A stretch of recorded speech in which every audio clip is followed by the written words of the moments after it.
C'est un grand défi. Moi, en tout cas, un défi en 45 oui, secondes. La ville de 2030, la ville de demain, la ville d'après-crise, en quelque sorte.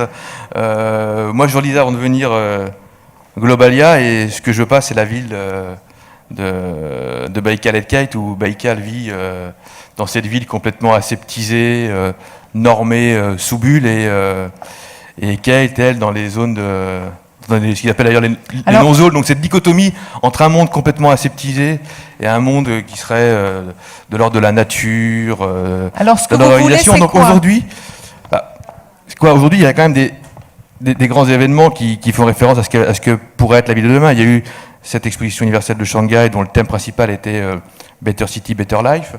Il y a surtout la prochaine. Voilà.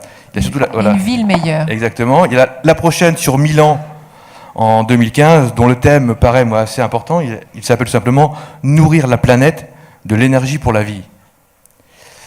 Je pense qu'à un moment donné, il faut trouver il s'agit d'innover pour apporter des nouvelles réponses à cette ville fonctionnelle qui cesse de croître.